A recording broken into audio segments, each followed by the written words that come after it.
Hi all, പുതിയൊരു ചാപ്റ്ററിൻ്റെ revision classes ഇന്ന് സ്റ്റാർട്ട് ചെയ്യുകയാണ്. പോളിനോമിയൽസ് ആൻഡ് ഇക്വേഷൻസ് എന്നുള്ള നമ്മുടെ പുതിയ ടെക്സ്റ്റ് ബുക്കിലെ ഒരു ചാപ്റ്ററാണിത്. ഓക്കെ, ഇവിടെ ഈ പേര് കാണുമ്പോൾ തന്നെ അറിയാം ഇത് രണ്ട് പാർട്ടായിട്ട് വേണമെങ്കിൽ നമുക്ക് എന്ത് ചെയ്യാം, കൺസിഡർ ചെയ്യാം. ഒന്ന് പോളിനോമിയൽസും സെക്കൻഡ് വൺ ഇക്വേഷൻസും. ഓക്കെ,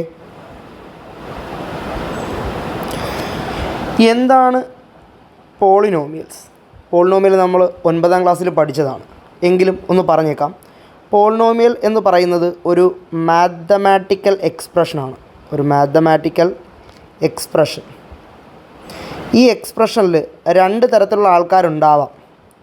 കോമണായി രണ്ട് തരത്തിലുള്ള ആൾക്കാരാണ് ഉണ്ടാകുന്നത്. ഒന്ന് വേരിയബിൾസും രണ്ട് കോൺസ്റ്റൻസും. അല്ലെങ്കിൽ ഇവർ രണ്ടുപേരും കൂടിയും വരാം. ഒന്നുകിൽ വേരിയബിൾ ഉണ്ടാവാം, അല്ലെങ്കിൽ കോൺസ്റ്റൻ്റ് ഉണ്ടാവാം, അല്ലെങ്കിൽ വേരിയബിളും ഉണ്ടാവാം കോൺസ്റ്റൻ്റും ഉണ്ടാവാം, അങ്ങനെയും വരാം.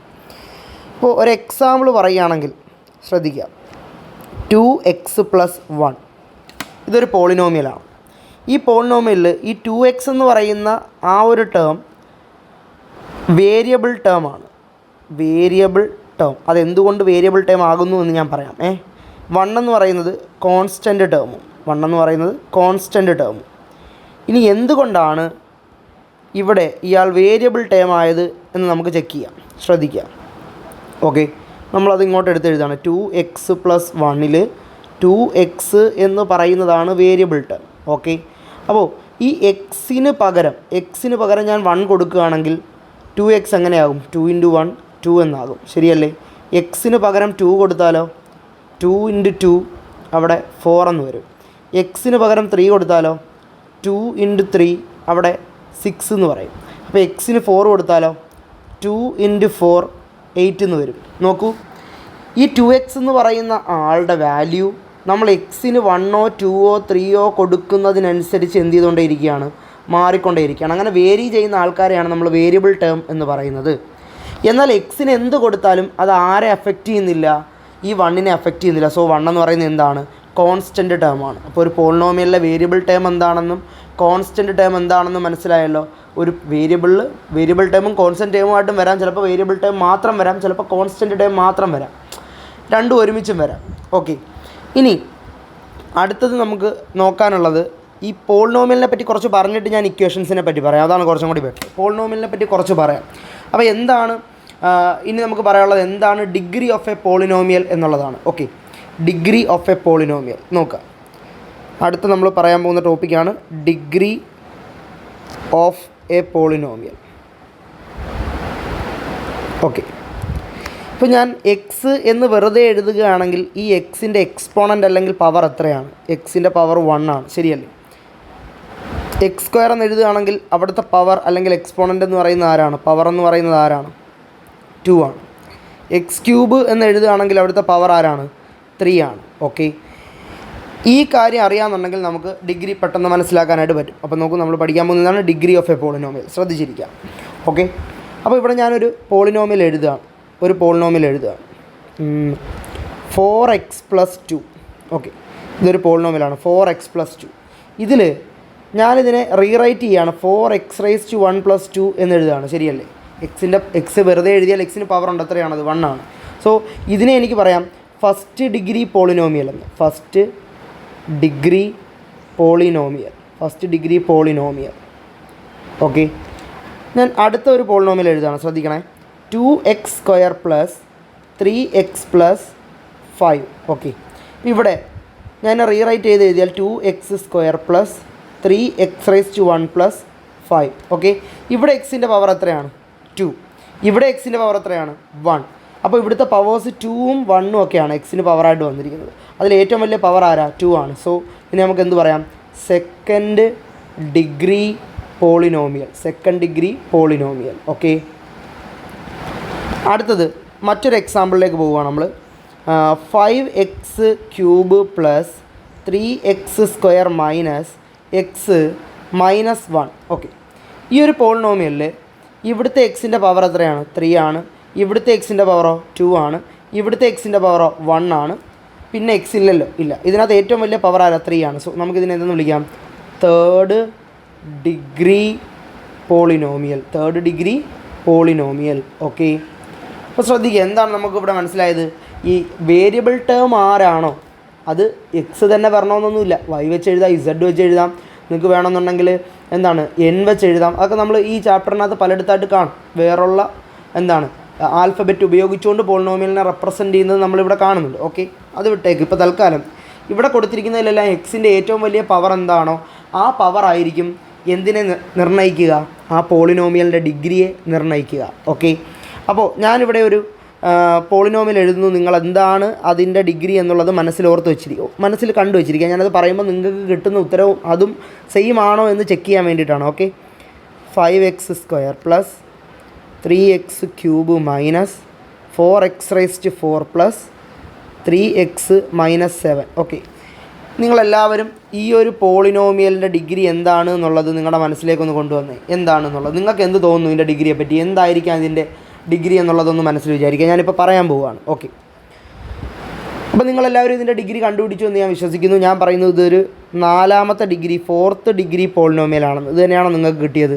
ശരിയാണ്, 4th ഡിഗ്രി പോളിനോമിയൽ. ഓക്കെ, എവിടെ വരുന്നു എന്നുള്ളതിന് എന്തില്ല, പ്രാധാന്യമില്ല. നമ്മളിതിനെ റീഅറേഞ്ച് ചെയ്ത് എഴുതുമ്പോൾ ഏറ്റവും വലിയ പവർ ആദ്യമേ എഴുതും. മനസ്സിലായില്ലേ? -4x² 4x⁴ എന്ന് ആദ്യമേ എഴുതും. എന്നിട്ട് plus 3x⁻³ plus 5x² plus 3x -7 എന്ന് റീഅറേഞ്ച് ചെയ്യുമ്പോൾ ഇത് ആദ്യം വരും. അതിനകത്ത് കാര്യമൊന്നുമില്ല, ആദ്യം കിടക്കുന്ന ഇടയ്ക്ക് കിടക്കുന്നതൊന്നും പ്രശ്നമല്ല. എക്സിൻ്റെ ഏറ്റവും വലിയ പവർ ആരാണെന്ന് നോക്കുക, അയാളായിരിക്കും അതിൻ്റെ ഡിഗ്രി എന്ന് പറയുന്നത്. അപ്പോൾ ഇത് എന്താണ്? ഒരു 4th ഡിഗ്രി പോളിനോമിയലാണ്. ഓക്കെ, ഇപ്പോൾ പോളിനോമിയലിനെ പറ്റിയിട്ട് എന്തായാലും ഒരു ഐഡിയ കിട്ടിയിട്ടുണ്ടാവുമല്ലോ. ഓക്കെ, ഇനി എന്താണ് മോണോമിയൽ, എന്താണ് ബൈനോമിയൽ എന്നുകൂടി പറയാം. എന്താണ് മോണോമിയൽ, എന്താണ് ബൈനോമിയൽ? ഇപ്പോൾ നമ്മൾ എഴുതുന്ന ഒരു മാത്തമാറ്റിക്കൽ എക്സ്പ്രഷന് ഒറ്റ ടേമേ ഉള്ളെന്ന് വിചാരിക്കുക. ഓക്കെ, 3x, ഓക്കെ, അല്ലെങ്കിൽ 4y, അല്ലെങ്കിൽ 7, അല്ലെങ്കിൽ 8 ഇങ്ങനെ മാത്രം എഴുതുകയാണെങ്കിൽ ഇതിനെ പറയുന്നവരാണെന്ത്? മോണോമിയൽ. ഇവിടെ ഒറ്റ ടേമല്ലേ ഉള്ളൂ. അപ്പോൾ എന്തായിരിക്കും ബൈനോമിയൽ? 3x + 1, അല്ലെങ്കിൽ 3x² + 2, അല്ലെങ്കിൽ 7x³ - 3x. ഇവിടെയെല്ലാം 2 ടേമുകളല്ലേ ഉള്ളത്. ഓക്കെ, ഇതിനെ നമ്മളെന്തെന്ന് പറയുന്നത്? ബൈനോമിയൽ എന്ന് പറയുന്നത്. അപ്പോൾ ഇതിൽ കൂടുതലും വരാമല്ലോ. അപ്പോൾ 3x² + 4x + 7. അപ്പോൾ ഇതിനെ നമുക്ക് എന്തെന്ന് വിളിക്കാം? ഒരു ട്രൈനോമിയൽ എന്നോ അല്ലെങ്കിൽ ഇതിനെ പോളിനോമിയൽ എന്നോ വിളിക്കാം. ഇവരെല്ലാവരും ആരാണ്? പോളിനോമിയലാണ്. ഇവരെല്ലാവരും പോളിനോമിയലിൻ്റെ ഗണത്തിൽപ്പെടുന്നവരാണ്. ഓക്കെ, ഇവരെല്ലാവരും പോളിനോമിയലാണ് അല്ലെങ്കിൽ ബഹുപദങ്ങളാണ്. ഓക്കെ, നമുക്ക് ശ്രദ്ധിക്കേണ്ടതായിട്ടുള്ള മറ്റൊരു കാര്യം എന്താണെന്ന് ചോദിച്ചു കഴിഞ്ഞാൽ ഇക്വേഷൻ എന്താണെന്നുള്ളതാണ്. അടുത്തത് പറയാൻ പോകുന്നത് ഇക്വേഷനെ പറ്റിയിട്ടാണ്. ഓക്കെ, അപ്പോൾ എന്താണ് ഇക്വേഷൻ നമുക്ക് നോക്കാം. ഇക്വേഷൻ നമ്മൾ പല ക്ലാസ്സുകളിലായി പഠിച്ചതാണ്, ശരിയല്ലേ? നമ്മൾ ഇതിനു മുമ്പും ചെറിയ ക്ലാസ്സുകളെല്ലാം ഇക്വേഷൻസ് എന്നുള്ള ഒരു ടോപ്പിക്ക് പഠിച്ചിട്ടുണ്ട്. അതെ, ശരിയാണ്. അപ്പോൾ ഇവിടെ ഇക്വേഷൻസ് എന്താണെന്ന് പറയാൻ പോവുകയാണ്. ഇക്വേഷൻസ് എന്ന് പറയുന്നതും മാത്തമാറ്റിക്കൽ സ്റ്റേറ്റ്മെൻറ്റുകളാണ്. ഓക്കെ, മാത്തമാറ്റിക്കൽ സ്റ്റേറ്റ്മെൻറ്റ്സ് ആണ്. ഇതിനകത്തൊരു ഈക്വൽ ടു സിമ്പൽ ഉണ്ടാവണം. ഈക്വൽ ടു സിമ്പൽ കൊണ്ടായിരിക്കും നമ്മളൊരു ഇക്വേഷൻ എന്ത് ചെയ്യുന്നത്? റെപ്രസെൻറ്റ് ചെയ്യുന്നത്. അതിനകത്ത് മസ്റ്റായിട്ട് ഒരു ഈക്വൽ ടു സിമ്പൽ ഉണ്ടായിരിക്കും. ഇനി ഈ ഈക്വൽ ടുവിൻ്റെ ലെഫ്റ്റിൽ ഒരു ലെഫ്റ്റ് ഹാൻഡ് സൈഡും ഉണ്ടാവും, റൈറ്റ് ഹാൻഡ് സൈഡും ഉണ്ടാവും. മാത്തമാറ്റിക്കലി ഈ 2 സൈഡും എന്തായിരിക്കണം? തുല്യമായിരിക്കണം. എങ്കിൽ മാത്രമേ നമുക്ക് ഈക്വൽ ടു സിമ്പിളിട്ട് എന്ത് ചെയ്യാൻ പറ്റൂ? റെപ്രസെൻറ്റ് ചെയ്യാൻ പറ്റൂ. അല്ലാത്ത പക്ഷം അത് എന്തായിരിക്കും? നോട്ട് ഈക്വൽ ആയിരിക്കും. ഓക്കെ, ഇപ്പോൾ ഞാൻ പറയുകയാണ് 3 + 5 = 8. ഓക്കെ, ഇതൊരു ഇക്വേഷനാണ്, ശരിയല്ലേ? ആണ്. ഈ ഇക്വേഷനകത്ത് എന്താ പറയുന്നത്? ഇവിടെ 3ഉം 5ഉം കൂടെ ആഡ് ചെയ്യുമ്പോൾ എത്ര കിട്ടുന്നു? 8 കിട്ടുന്നു. ശരിയാണല്ലോ? ഇതിൻ്റെ ലെഫ്റ്റ് ഹാൻഡ് സൈഡും ഇതിൻ്റെ റൈറ്റ് ഹാൻഡ് സൈഡും എന്താണ്? ഈക്വൽ ആണ്. ശരിയാണോ അല്ലയോ? അപ്പോൾ ഇങ്ങനത്തുള്ള സംഭവങ്ങളെയാണ് നമ്മളെന്തെന്ന് പറയുന്നത്? ഇക്വേഷൻസ് എന്ന് പറയുന്നത്. നമ്മൾ ഇക്വേഷൻസ് ഇൻ 1 വേരിയബിളൊക്കെ സോൾവ് ചെയ്തതാണ്, ശരിയല്ലേ? ഇപ്പോൾ 2x + 5 = 12. ഇത് സോൾവ് ചെയ്യാൻ ഇതിനകത്തുനിന്ന് ഫൈൻഡ് വാല്യൂ ഓഫ് എക്സിൻ്റെ വില കണ്ടുപിടിക്കുക. Find the value of X എന്ന് ചോദിച്ചാൽ നമ്മൾ എങ്ങനെ ഇതിനെ സോൾവ് ചെയ്യുക? നമുക്കറിയാം ഇത് ചെയ്യാൻ. 2x + 5 = 12. നമ്മളെന്ത് ചെയ്യും? ഈ +5നെ ഇവിടുന്ന് ഒഴിവാക്കാൻ വേണ്ടി അപ്പുറത്ത് കൊണ്ടുപോയി എന്ത് ചെയ്യാം? മൈനസ് ചെയ്യാം. അപ്പോൾ 2x = 12 - 5. 2x എത്ര വരും നമുക്ക്? 5 മൈനസ് ചെയ്യുമ്പോൾ 2x ന്ന് 5 മൈനസ് ചെയ്താൽ എത്ര കിട്ടുക? നമുക്കിവിടെ എന്തെന്ന് എഴുതാം? 7 എന്ന് എഴുതാം. അപ്പോൾ x എന്ത് വരും? 7/2. അപ്പോൾ എക്സിൻ്റെ വാല്യൂ എന്താണ്? 7/2 ആണ്. 7 എന്ന് പറയുന്നത് ഒരു ഇംപ്രോപ്പർ ഫ്രാക്ഷൻ ആയതുകൊണ്ട് വേണമെങ്കിൽ നമുക്കതിനെ മിക്സഡാക്കി എന്ത് ചെയ്യാം? എഴുതാം. ഇതൊരു എന്താണ്? വിഷമഭിന്നമാണല്ലോ, അതിനെ നമുക്ക് മിശ്ര ഭിന്നമാക്കാം. 3 2s are 6 മൈനസ് ചെയ്യുമ്പോൾ എന്ത് വരും? 1. അപ്പോൾ ഇവിടെ ആൻസർ 3 and 1/2 എന്ന് വേണമെങ്കിൽ നമുക്ക് എക്സിൻ്റെ വാല്യൂവിന് എന്ത് ചെയ്യാം? കൊടുക്കാം. അപ്പോൾ ഇങ്ങനെയാണ് നമ്മൾ ഇക്വേഷൻസ് കഴിഞ്ഞ ക്ലാസ്സുകളിൽ വരെ എന്ത് ചെയ്തത്, സോൾവ് ചെയ്തത്. ഇനി ഈ ചാപ്റ്റർ നമ്മൾ പഠിക്കുന്നതിന് മുമ്പ് 1-2 കാര്യങ്ങൾ നല്ല വൃത്തിയായിട്ട് അറിഞ്ഞിരിക്കണം. അതെന്താണെന്ന് ചോദിച്ചു കഴിഞ്ഞാൽ എൻ്റെ റിവിഷനാണ് ഞാൻ ഉദ്ദേശിക്കുന്നത്. ഞാനിവിടെ പറയാൻ പോകുന്നത് ഈ ചാപ്റ്ററുമായി ബന്ധപ്പെട്ട റിവിഷൻ ക്ലാസ്സുകളെ പറ്റിയിട്ടാണ് പറയുന്നത്. അപ്പോൾ ഇതിനെപ്പറ്റി ഞാൻ പറയുമ്പോൾ നിങ്ങൾ പ്രധാനമായി ഓർത്തിരിക്കേണ്ട 1-2 കാര്യങ്ങൾ, ഈ ചാപ്റ്ററും സെക്കൻഡ് ഡിഗ്രി ഇക്വേഷൻസ് എന്ന് പറയുന്ന നമ്മുടെ ടെക്സ്റ്റ് ബുക്കിലെ മറ്റൊരു ചാപ്റ്ററും തമ്മിൽ എന്തുണ്ട്, കുറച്ച് റിലേഷൻസ് ഉണ്ട്, കുറച്ച് ബന്ധങ്ങളുണ്ട്. ചിലപ്പോൾ നിങ്ങൾക്ക് കൺഫ്യൂഷൻ ഉണ്ടായേക്കാം, ഇത് ഏത് ചാപ്റ്ററിലെ ക്വസ്റ്റ്യൻ ആയിരിക്കാം. ക്വസ്റ്റ്യൻ കാണുമ്പോൾ നിങ്ങൾക്ക് കൺഫ്യൂഷൻ ഉണ്ടാകുമെന്ന് തോന്നും. അയ്യോ, ഇത് ഏത് ചാപ്റ്ററിലെ ക്വസ്റ്റ്യൻ ആണ്, ഇത് സെക്കൻഡ് ഡിഗ്രി ഇക്വേഷനിലെ ക്വസ്റ്റ്യൻ ആണോ അതോ പോളിനോമിയലിലെ ക്വസ്റ്റ്യൻ ആണോ? അങ്ങനെയുള്ള ഡൗട്ടുകളെല്ലാം ക്ലാരിഫൈ ചെയ്തുകൊണ്ടായിരിക്കും നമ്മൾ ഈ ക്ലാസ്സുകൾ മുന്നോട്ട് കൊണ്ടുപോവുക. അപ്പോൾ ഇതിൻ്റെ അവസാനം വരെയുള്ള റിവിഷൻ ക്ലാസ്സുകൾ നിങ്ങൾ കാണുകയാണെന്നുണ്ടെങ്കിൽ എങ്ങനെയാണ് ഒരു ക്വസ്റ്റ്യൻ കണ്ടാൽ അത് സെക്കൻഡ് ഡിഗ്രി ആണോ അത് പോളിനോമിയലിൻ്റെതാണോ എന്ന് ഐഡൻറ്റിഫൈ ചെയ്യുക എന്നുള്ളതൊക്കെ ഈസി ആയിട്ട് നിങ്ങൾക്ക് കിട്ടും. അതുമാത്രമല്ല, നമ്മളുടെ ന്യൂ ടൈപ്പ് പുതിയ തരത്തിലുള്ള questions, multiple choice, statement type, assertion, reason തുടങ്ങിയ ക്വസ്റ്റ്യൻസും എല്ലാം നമ്മളിവിടെ ഡിസ്കസ് ചെയ്യുന്നുണ്ടാവും. അപ്പോൾ ഇതൊരു ഇൻട്രൊഡക്ഷൻ ക്ലാസ്സാണ്. അടുത്ത ക്ലാസ് മുതൽ നമ്മൾ പൂർണ്ണമായും റിവിഷൻസ് ആയിരിക്കും ചെയ്യുന്നത്. പൂർണ്ണമായും തുടക്കം തൊട്ട് 1 മുതലുള്ള റിവിഷൻസാണ്. റിവിഷൻ ക്ലാസ്സുകൾ കൃത്യമായ രീതിയിൽ എന്ത് ചെയ്യുക, കാണുക, നിങ്ങളുടെ അഭിപ്രായങ്ങൾ എന്ത് ചെയ്യുക, അത് പറയുക. Okay, thank you.